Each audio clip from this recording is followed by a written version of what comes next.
About a month ago, I posted a look on my very light and fresh, glowy makeup in Bali, which is very hot, especially July.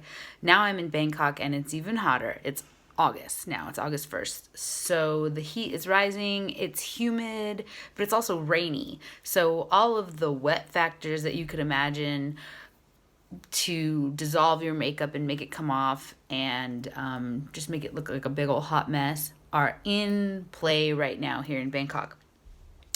When you're doing a natural look, a reason why I like to do a more natural look in heat like this is because if you are wearing a lot of eye makeup and it's so hot and wet and sweaty, you're just gonna it's just gonna become a shit show. So I like to keep it just as light as possible, but still making me look as radiant and youthful as I can.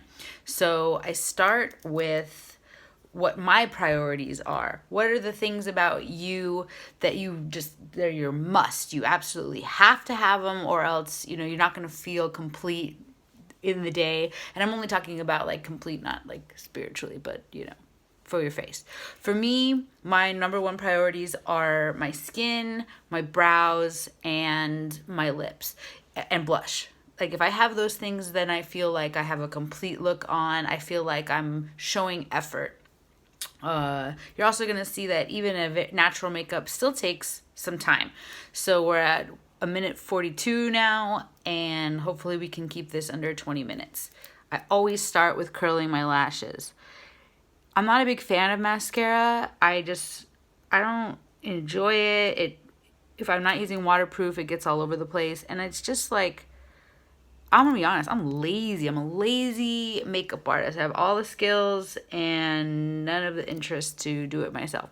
So I give myself a couple of little pumps of that, and now I can move on. My skin is already skin cared. I use a serum, a vitamin C, a serum, and a moisturizer in the day. But before I put on my concealer is when I like to put on my eye cream or an under eye repair oil. So you'll see me do that when I do that. You could start with a primer if you are oily just in regular weather, or you want to have an extra oomph of protection. I would recommend Becca's Poreless Primer. It's not going to do you shit in this weather. It's just not. You're going to melt, and that's just how it's going to be. So use it if you feel like you really need that extra oomph, but it's just what it is. It's just what it is. My favorite makeup for daily wear is Jane Iredale's Glow Time. I like it because it's an SPF 20. It's broad spectrum. I wouldn't call it a natural makeup. It's like one of the cleaner brands, but it's not sold at the detox market. So if it's not sold at the detox market, then it's not the cleanest thing ever. But I don't know what else is behind why they're not sold there. So I like to put my stuff on with a brush because it's fast and I don't like a heavy coverage. I can go in and give myself my heavy coverage later. And you can notice I'm like popping it. I don't like to wipe so much. If you have dry skin or you haven't exfoliated a while, when you start doing this, you're just like moving all of that dead skin and it can accumulate. So I like to just kind of pop it real quick so that the makeup is expanding. And you're going to see me do that with everything. Just really quick. I'm not even going all the way to the jaw. And I'm a little darker because I'm in these very sunny climates. I'm just going to use it. A little goes a long way with Glow Time. I remember the first time I used it, I was just like, oh, it's like a tinted moisturizer. It's just going to be a little something, something. Pow! I was like, oh my God. Then I like to do a little press along my entire face to ensure that there's no lines or streaks or, all of that fun stuff. Then I'm going to go into my concealer. Like I was saying, I like to use my eye cream before I go in. So I'm using the Eye Repair Oil by Glycerin. It's expensive, but it's so bomb. And if you're I like to use extreme concealers like the ones by Kat Von D, or there's this brand called Cloven Hollow, which is a clean brand. and their concealers are pretty hardcore as far as like self-setting. But for someone who's going into 40, you know, when they get in there, that shit looks cracky. Like, not like I'm on crack, but you know what I'm talking about. So just a little oil helps and this is an absorbable oil. It's not like a mineral oil, it's just going to sit on top and create a big old mess. It's going to soften my fine lines and wrinkles, preparing for the concealer. Actually, should I use the Cloven Hollow since it's right here? Nah, I'm gonna use my Kat Von D. So this is my personal Kat Von D, so I'm just gonna use it straight on, and I'm gonna be pretty liberal with it. I don't have a lot of under eye pigmentation, but I do like to brighten up this area. I'm gonna take a smaller brush and I'm just gonna pat. I'm just gonna pat. And for some, you can avoid the under eye area, like directly under the eye, if you feel super uncomfortable about your wrinkles. So I'm just patting it in, and you could just see I'm like I'm not being super strategic about this right now. I just need to get it on there and get it blended, and then I can go in with another brush. And this is the same brush that I use to blend out my foundation, and it's going to expand it even further. So the smaller the brush, the more compact the diffusing of the color is going to be, and then the more wide, the more expansive the diffusion will be of color. So I feel like my face is covered. I've got my foundation on. I don't like to get too into my lid space because I don't want to wear... The more products you wear and layer in heat like this, the more potential is gonna melt off. The more makeup is gonna melt off. Even if you're gonna wear your eye primers, unless they're like hardcore waterproof lock-it type of products, I just would skip them. They're not really my favorite. So what I like to use is cream eyeshadows, which I guess could be considered the same thing. I again like to use the Jane Iredale, what is it called? Smooth Affair for Eyes eyeshadow primer is what it's called, but they're eyeshadow / primer. So I guess I'm a hypocrite right now. But these really do lock in. Makeup Forever has got some good ones. Maybelline's Tattoo is a good one. And I don't like to put too much, like a veil, just a light veil. And I like to go under the eye too. For people who are older, and if you don't have severe under eye pigmentation, then you can afford to bring your eyeshadow down a little bit lower. And that helps to cover, like what I like to call my ball sacks. If you've seen my videos, I just call them that. Then what I like to do is take the Naked palette. It's a great Naked 3. It's a great neutral, light, soft palette that can take you from, day to night easily. It's a versatile palette. And I like to just take a giant fluff brush, really, because I just want to get it over with. And I'm going to take, for me, I just want to mimic the colors that are naturally present in my in the coloration around my eye area, and you can see it's like a brownie taupe, and I immediately just pack it into the orbital bone. If you have like hooded eyes and you don't have an orbital bone, put your head back and press it into the depression that you see when the skin sinks into the eye socket.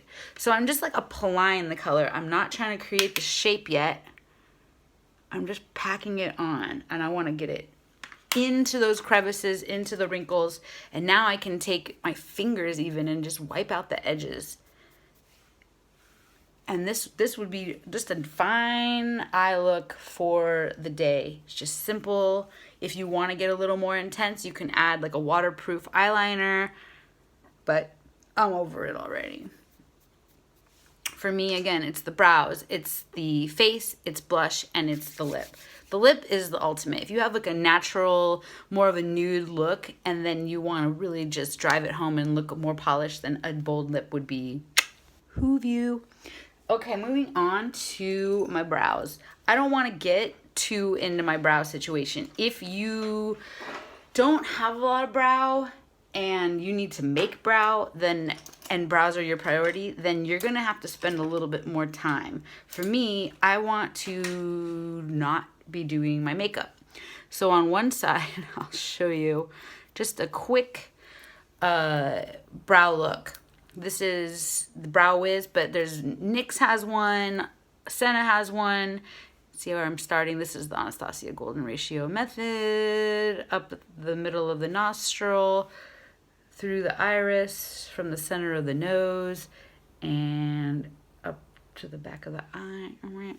There. I just need a little bit more going on up in the front. I could just use a little bit more definition up here at the top.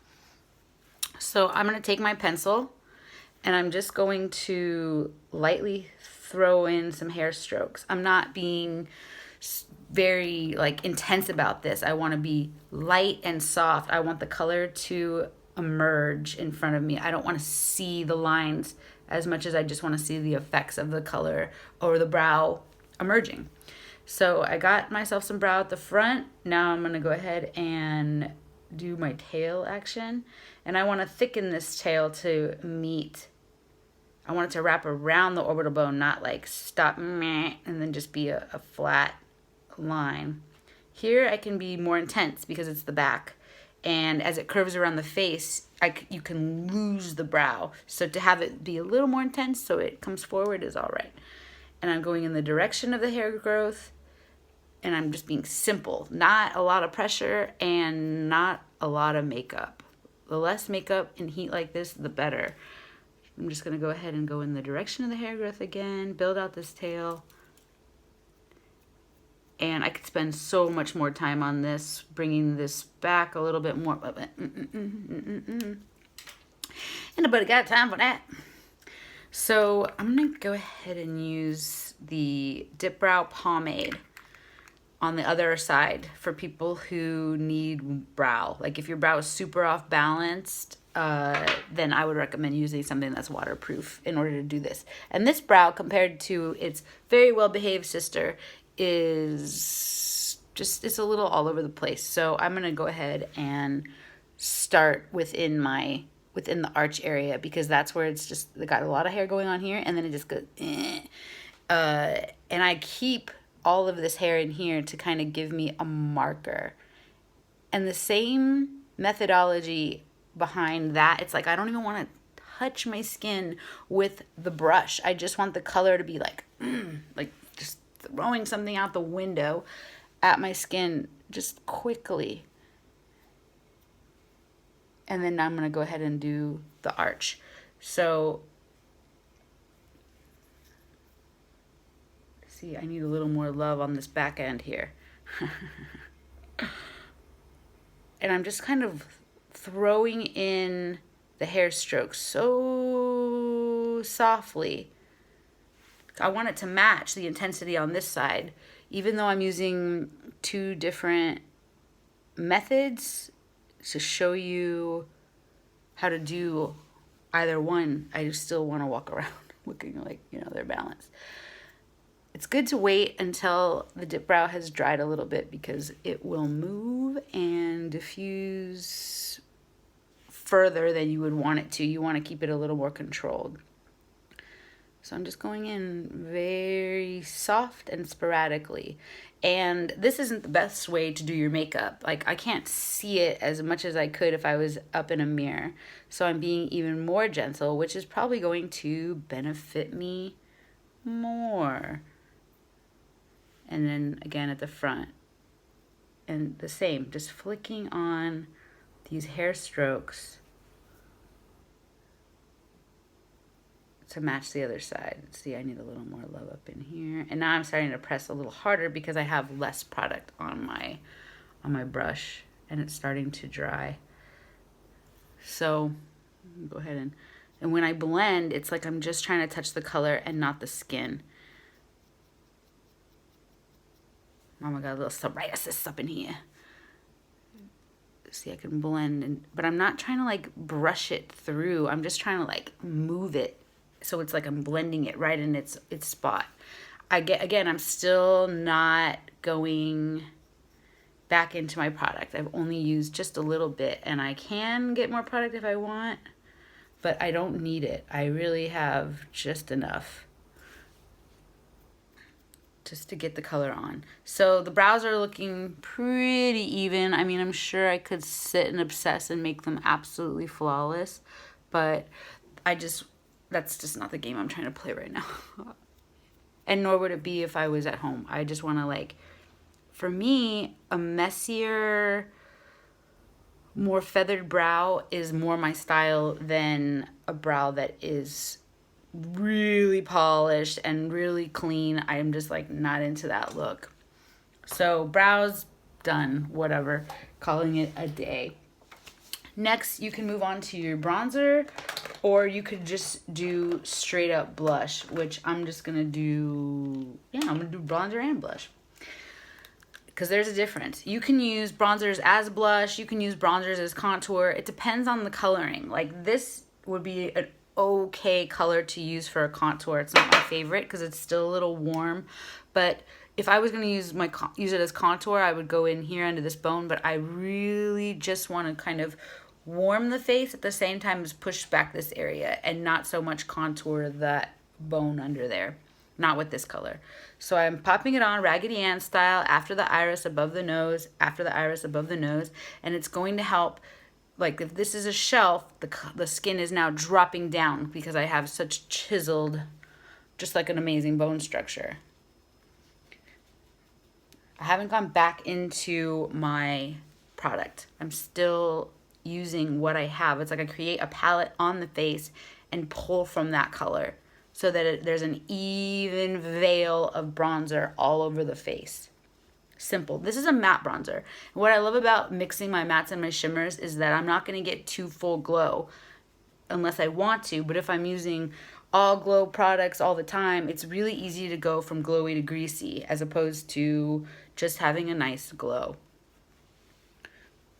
So there, I'm bronzed. Now I'm going to put on some blush. What the blush does is, for me, I want my blush to lift and round the area. I don't want it to swell up. So if you're using your blush up this way, you might reconsider it because it's just not a cute look. Or if you're using it down here like a contour, you're bringing the focus of attention down into this area like you have the mumps, or it's swollen, or here you got hit or something. But if it's going in the Raggedy Ann doll placement, that's what I call it, like a doll, just right there after the iris and above the nose, it's going to lift up this area and accentuate this bone so that all the dark color of the contour and the bronzer is still doing its job, and this is continuing to lift. It's like a cherry on the cake. So if you've done all your sculpting and you're highlighting with your concealer and your contour, this would be like the ultimate. And you can do a cream blush, you can do a stain. I always recommend stains in weather like this because it, stains your skin. And just a little bit more blush. I can do blush all day long. I'm like done. Then I can take some highlighting powder and set on the outer areas. I don't like to go all the way down in here. Again, that's drawing my face down. I need my face to be going upward because I've got a longer face. So I need to take this section and kind of like lift it, as opposed to putting it down and then accentuating my pores. Nah, ain't into that. For my lip, in this heat, I don't like to really use an intense mattifying lip gloss or anything like that. I just like to use a sheer lip gloss or a lacquer, but really the more sheer the better for me, because I don't want to sit and have to reapply it when you're sweaty. So I'm gonna go ahead and put a layer of this on and just kind of move it around. Even if it was more sheer, I would be all right with that, because something you can just quickly schlep on and reapply. Can even use a little bit of that up in here. now you can put your mascara on and you're done. It's just a simple, glowy look. Let's bump up this light a little bit. Here we go.